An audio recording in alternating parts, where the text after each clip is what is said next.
Les enseignements des études sociologiques sur la rénovation énergétique nous apprennent que les copropriétés se mettent en ordre de bataille pour mener à bien ces projets. Sans renier les règles en vigueur, elles s'adaptent aux défis posés par la rénovation en mettant en place une organisation plus adaptée. Premier point. Un copropriétaire se positionne souvent comme leader du projet car il en a la motivation et la disponibilité. Vous vous reconnaissez peut-être dans ce portrait. Vous mettez déjà vos compétences techniques, économiques ou en communication au service du projet. Si vous n'êtes pas le président du conseil syndical, une étroite collaboration avec lui est nécessaire. La présence d'un copropriétaire moteur sur la rénovation énergétique est une vraie chance pour le projet, mais il ne doit en aucun cas agir de façon isolée. Si vous êtes syndic, ne tombez pas dans le piège du copropriétaire suractif, mais qui est en réalité seul. Cherchez à reboucler avec d'autres. Si vous êtes copropriétaire, adoptez plutôt un leadership démocratique en cherchant à associer au maximum les autres copropriétaires. Ne décidez jamais seul. Deuxième point. Le conseil syndical est la courroie de transmission indispensable pour mobiliser les copropriétaires sur le projet. Chaque membre du conseil dispose de son propre réseau de voisins avec lequel il peut échanger sur la rénovation, ce qui lui confère une certaine représentativité. Dans les petites copropriétés, l'information et la validation des actions du leader par le conseil syndical est un minimum requis. Pour les plus grandes, la participation active des membres du conseil est nécessaire car la charge de travail est lourde et il y a un risque de découragement du leader. Une bonne pratique régulièrement observée est la création d'une commission rénovation distincte du conseil syndical qui, lui, continue de s'occuper de la gestion courante. Les contours de ce groupe peuvent ainsi être plus ouverts, intégrant des copropriétaires non élus mais intéressés. Il permet aussi d'adapter le planning à la temporalité plus longue d'une rénovation énergétique. Enfin, ces membres vont progressivement monter en compétences au contact des professionnels et assurer une médiation avec le reste des copropriétaires. Troisième point.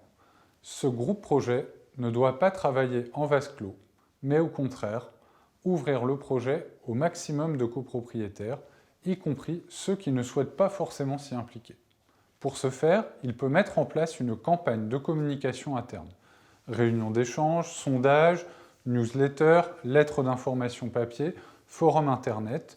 Tout est bon pour informer les copropriétaires de manière pédagogique sur le projet, mais surtout de prendre le pouls de la copropriété. Savoir écouter les préoccupations des copropriétaires pour y répondre, mais aussi faire évoluer le projet pour qu'il réponde au mieux à leurs attentes. 2 conseils sur la stratégie de communication vis-à-vis des copropriétaires. D'abord, ne pas se focaliser sur les opposants qui font le plus de bruit, mais plutôt aller au contact des hésitants pour comprendre ce qui pourrait faire pencher la balance et s'adresser aux indifférents pour leur montrer que leur avis a de l'importance. Ensuite, mener des actions spécifiques en direction de 2 types de copropriétaires. Les plus modestes qui pourraient avoir peur de devoir vendre leur appartement pour payer les travaux, les bailleurs et leurs locataires qui ne seront pas convaincus par les mêmes arguments que les occupants. Quatrième point, la dynamique collective à instaurer ne s'arrête pas aux copropriétaires. Elle concerne toutes les parties prenantes. En tant que syndic, vous êtes de plus en plus sensible au sujet de la rénovation énergétique. Votre participation à ce MOOC en témoigne. Mais reconnaissons aussi que ce sujet soulève des difficultés compréhensibles. Ces projets de rénovation énergétique sont très chronophages, alors que vous avez à gérer un grand nombre d'immeubles en même temps. Pensez au fait que des références dans ce domaine peuvent constituer un élément de différenciation par rapport à la concurrence. En tant que gestionnaire, votre implication personnelle dans le projet est indispensable aux copropriétaires, mais elle peut se faire de manière progressive. C'est surtout à partir de la phase de conception que vous avez un vrai rôle de conseil à jouer grâce à vos compétences juridiques et vos expériences sur les autres immeubles. En phase travaux, vous jouez un rôle central de gestion des flux financiers et de suivi du bon déroulement du chantier. Dernier point, au-delà du rôle des syndics, la rénovation énergétique va de pair avec un élargissement de l'écosystème des professionnels qui interviennent traditionnellement en copropriété.